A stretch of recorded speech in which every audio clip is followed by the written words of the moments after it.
Olá pessoal, então agora nós vamos fazer uma análise no Blue Sky.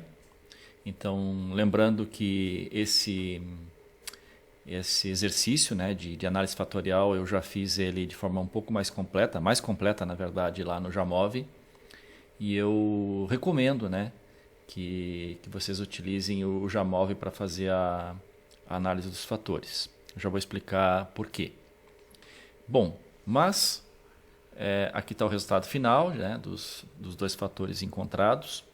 Né, fator 1 com as variáveis x1, x2, x3, x7, e fator 2, x4, x6, já interpretados, né, como o fator 1 sendo o valor da empresa Ratico e o fator 2 imagem da empresa Ratico. Né. Lembrando que para poder entender bem isso seria interessante, então é interessante que se assista o vídeo de análise fatorial no Jamov.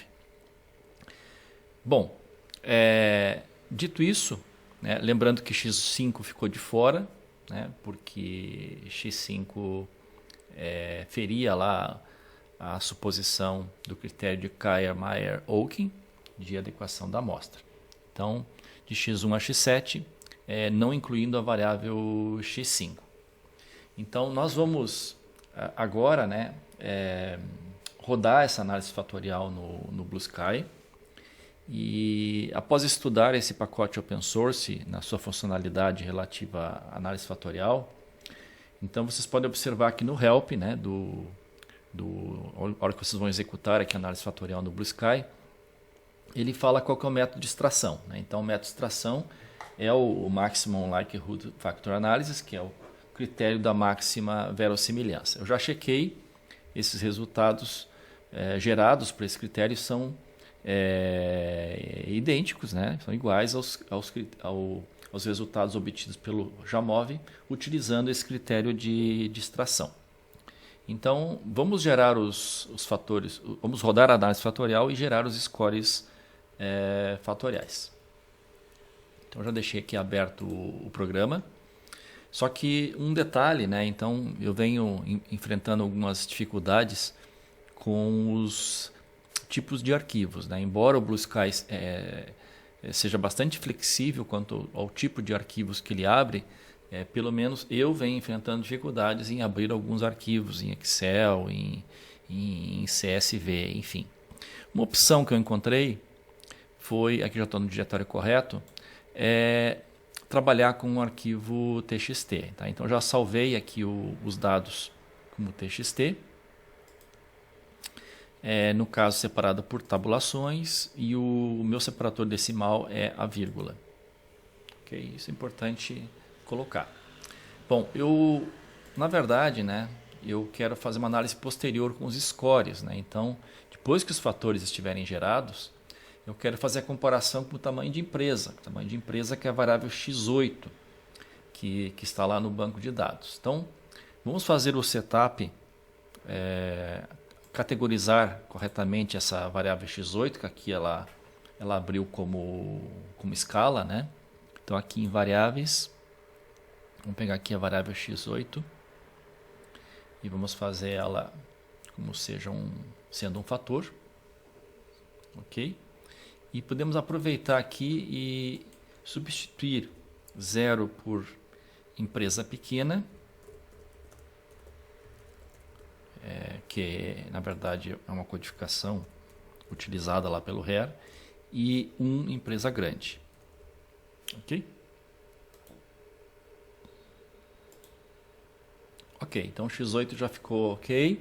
Aqui estão as variáveis x1 a x7. Então nós vamos fazer a análise fatorial e já vamos fazer depois a análise posterior. Tá? Então esse exercício aqui, na verdade, ele passa pela condição de que vocês tenham assistido o vídeo lá da análise fatorial, em que eu explico com mais detalhes. Então, vamos colocar aqui as variáveis x1 a x7, mas vamos tirar x5 da análise, porque para que a análise possa ser feita, né, sem ferir o critério de adequação da amostra de KMO. Então, o que nós vamos fazer aqui agora, né? Então, aqui fala Aqui fala que o critério é o da máxima verossimilhança, que nem eu comentei com vocês. Vamos deixar aqui a extração automática dos fatores. Ele vai extrair aqui os dois fatores que nós queremos. Eu não comentei, né, mas vamos fazer aqui uma rotação ortogonal. E vamos então salvar os scores fatoriais pelo método da regressão. E vamos colocar aqui um prefixo, né? fator underline, para gerar essas duas colunas no nosso banco de dados. Ok? Então, vamos lá. Acredito que está tudo correto. Ok. Vamos verificar lá no banco de dados. Então, gerou os scores fatoriais. Então, os scores fatoriais eles são padronizados. Então, isso significa que eles ficam aí dentro do intervalo de -3 a +3 desvios, né? Então, os valores próximos de zero significam valores médios. Ok?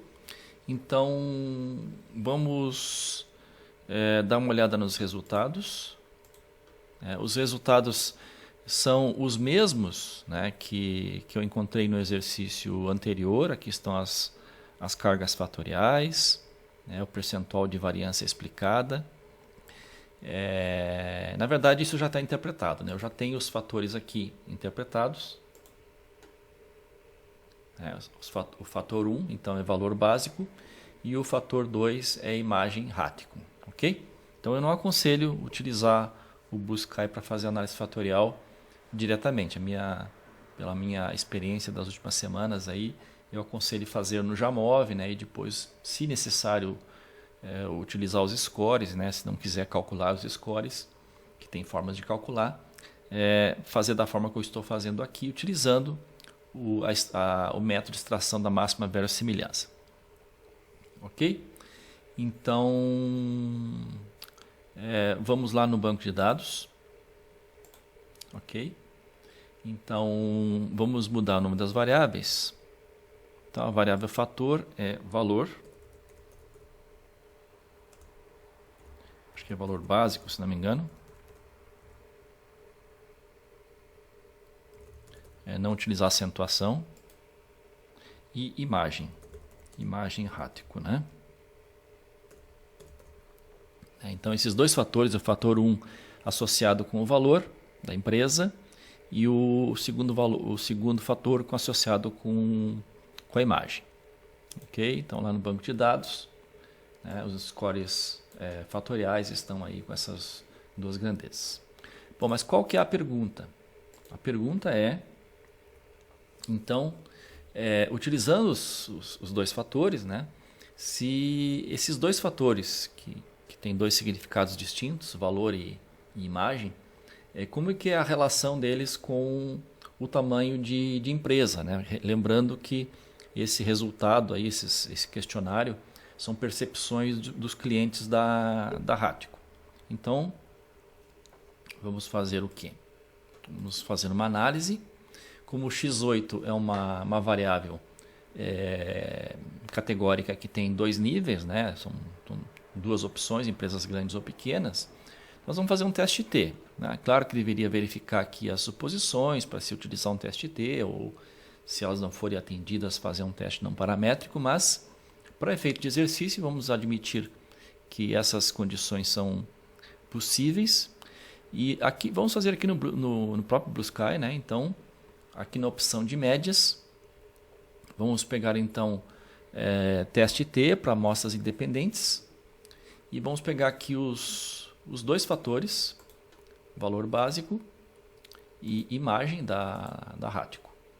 E vamos agrupar o single factor, né, com dois níveis, né, pela variável x8. Né? Então, teste T. Aqui teria algumas opções, né, não vamos mexer, porque aqui a ideia é dar uma noção de como, após a análise fatorial, então utilizar os scores fatoriais. Então vejam que aqui é interessante alterar o nome dos fatores, o nome desculpem, né? O nome dos fatores que eu alterei, mas também os níveis, né? Porque foi mais fácil para interpretar. Então aqui temos as empresas pequenas e as empresas grandes, né? Então 60 dos respondentes, dos 100 respondentes, 60 são empresas pequenas e 40 são empresas grandes.